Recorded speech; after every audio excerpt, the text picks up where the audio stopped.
Bonjour, je vais vous expliquer comment éviter les crises familiales lors d'un héritage. Le décès des parents est toujours une très grande épreuve. Et en général, cette épreuve se double de disputes au moment de l'héritage. Et c'est très difficile à vivre. La première chose est que la pression familiale pour paraître une famille unie, pour montrer une image idéale, disparaît avec les parents. Au fond, il n'y a plus ce rempart entre le monde et nous. L'héritage donne lieu à des conflits d'intérêts. En réalité, cela est plus que cela. C'est plus que cela, parce que ressurgissent aussi les conflits de l'enfance. Toutes les frustrations de l'enfance remontent. En effet, dans notre famille, nous ne sommes pas toujours tout à fait nous-mêmes. Tout au long de la vie, nous avons tenu des rôles. Il y a souvent le petit chouchou qui a tous les droits, le petit dernier, à qui on passe tout. Il y a celui ou celle qui fait tout pour les autres, un peu sauveur, et qui trouve que ce n'est jamais suffisamment reconnu.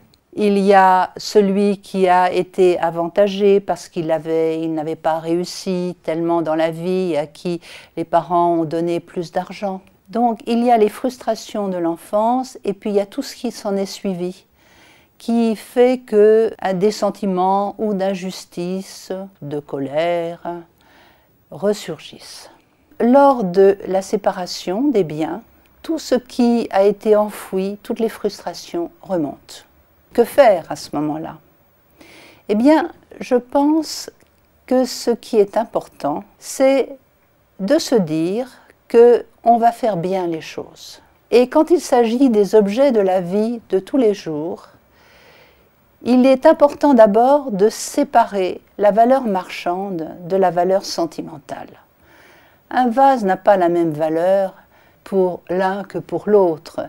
Donc c'est important déjà de dire quels sont les objets auxquels on tient. Mais avant tout, il est important d'évaluer la valeur économique et de faire appel pour cela à un expert. C'est ce qu'il y a de mieux. Parce que les parents, on dit toujours « Oh, ça a de la valeur. Ça a de la valeur. » Qu'est-ce que c'est que la valeur? Je vous conseille plutôt de faire évaluer tout ce qu'il y a par un professionnel qui dira « ça vaut tant en valeur marchande, ça ne se vend plus ». Donc séparons la valeur économique de la valeur sentimentale.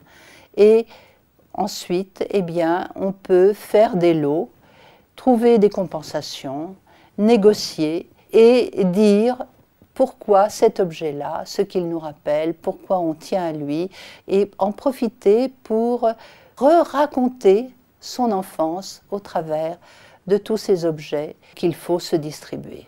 Ensuite, vous pouvez cesser de voir vos frères et sœurs si vraiment vous ne les appréciez pas ou vous n'appréciez pas leur conjoint.